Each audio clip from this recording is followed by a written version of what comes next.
Voilà, alors maintenant on va rentrer un peu dans le fonctionnement interne du système. Alors donc c'est un PC sous Vista. C'est un PC assez classique puisque c'est un dual core à 2 Go à 3, 2 Go de mémoire, une carte vidéo Nvidia avec 256 Mb de mémoire dédiée. La résolution ici de l'écran c'est 1024 par 768. Ce sont des choses tout à fait standards, assez classiques. Ça fonctionne, il y a deux éléments qui sont importants. Il y a d'abord la capture du mouvement des mains. Alors pour ça, ça se passe par des caméras infrarouges, donc on va aller voir comment on peut capturer les mains. Donc vas-y, on pose tes mains dessus, tu vas voir. Donc là, il y a un effet miroir, hein, bien évidemment. Si la main, on affichait l'image sous ma main, on la verrait pas, comme ce que tu viens de le faire là, parce que tu es au milieu. Mais on voit effectivement que l'on va... donc il y a un effet miroir, donc on voit bien les doigts là, hein. On voit bien les doigts ici, les pointes de doigts. On voit aussi que quand on pose le pinceau, en fait les poils renvoient bien l'infrarouge, mais pas du tout le corps en bois du pinceau. Là, voilà, on voit bien que ça bouge. On voit bien aussi la reconnaissance de cartes comme celle-ci. On voit bien effectivement qu'on repère bien ici le tag. On peut voir aussi une autre forme de tag qui est la feuille qu'on avait tout à l'heure. Voilà, on reconnaît bien le tag qui se trouve là, qui se trouve ici. Et puis, si on met un appareil photo, voilà, on voit bien que aussi l'appareil photo est bien reconnu.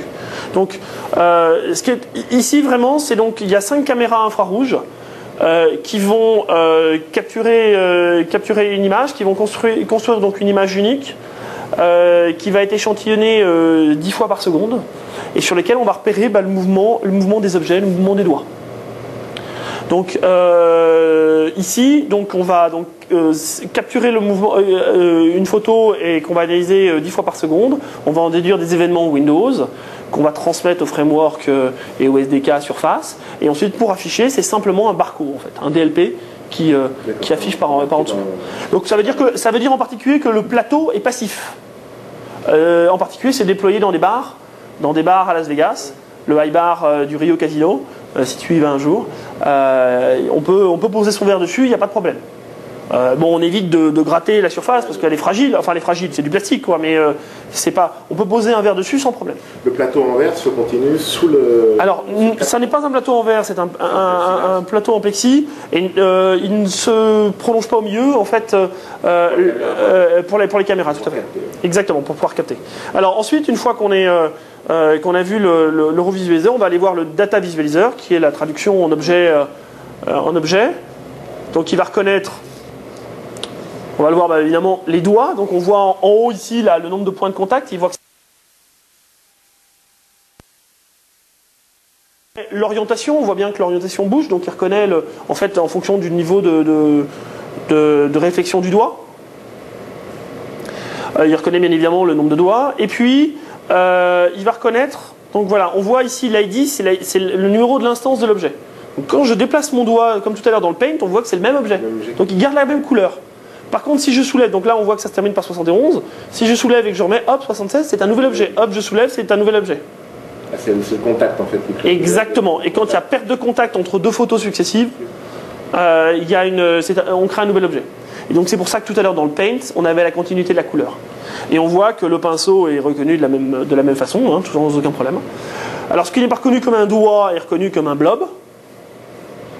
Et puis les objets particuliers, les tags particuliers là, qui sont là, on va pouvoir les reconnaître. Alors en l'occurrence, voilà, il reconnaît donc un blob pour l'ensemble du papier et il reconnaît un tag avec comme valeur AC ici. On a donc des tags qui sont 8 bits et on a des tags qui sont plus sophistiqués. Et voilà, on reconnaît une valeur plus élevée. Et on voit ici qu'il y a une petite flèche qui correspond plus au sens du tag. Le tag a un sens. Donc on voit sa valeur. Donc on est capable de faire interagir énormément de photos. Il faut savoir que les tags sont très très utilisés avec Surface, en particulier dans les magasins AT&T aux États-Unis où ils comparent des téléphones. Donc ils posent 2 téléphones côte à côte et le tag permet de les reconnaître et donc de les comparer directement feature à feature.